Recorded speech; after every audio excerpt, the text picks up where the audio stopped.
Meet me in a minimalist poem where metaphors are not needed to tell how we feel, where we wear love on our sleeves.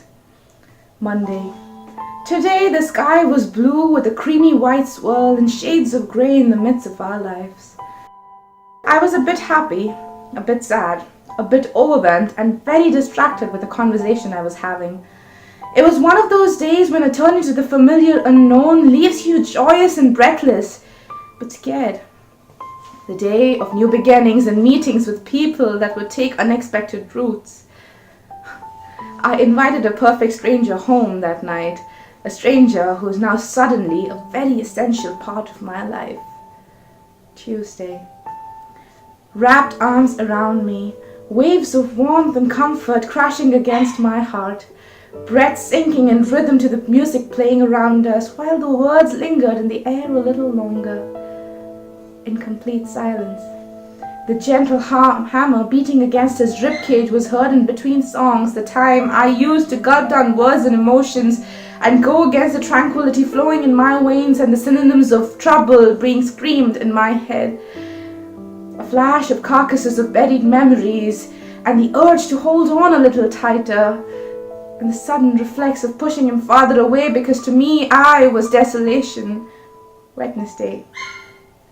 He made me forget that the breaking of the human heart was inevitable. His zeal flowed in my bloodstream and his company was craved. So much so that there were never butterflies but knots in the pits of my stomach. Because fear had a hold on me, had its claws dug deep to the last membrane of my brain. All I knew now is that I had to escape from the strings pulling me to him. But I was trapped. I chose to be. Thursday. He had his arms wrapped around me again, and this time it didn't take long for our skins to spark in friction.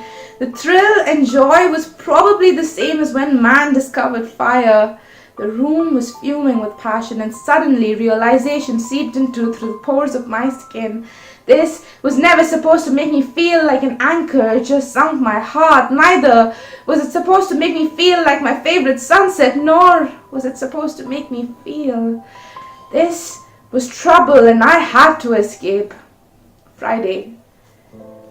We visited an art gallery today and giggled at the pretension of casually disregarding anything that we would feel. Vapors of the ginger tea were intoxicating, or probably it was his presence that was to be blamed more.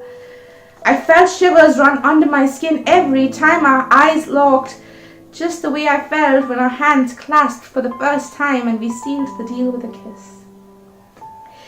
He felt like the snugness of my favorite sweater. Fitted me perfectly with the tendency of a dangerous addiction.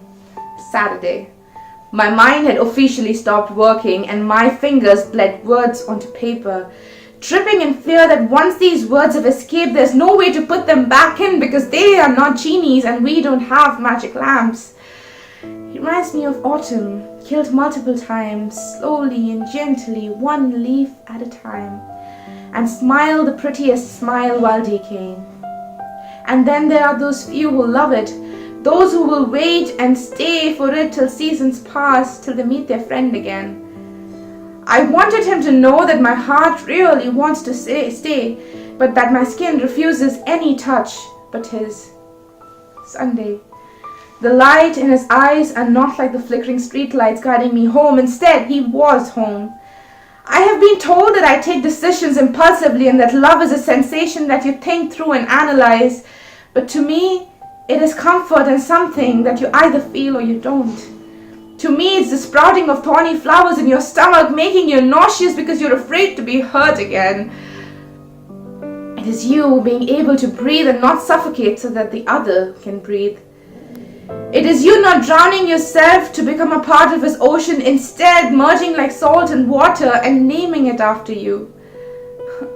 I'm tired of burying myself into arms that feel like coffins and smell of death, tired of denying myself the urge to love because it's too early or it's too soon.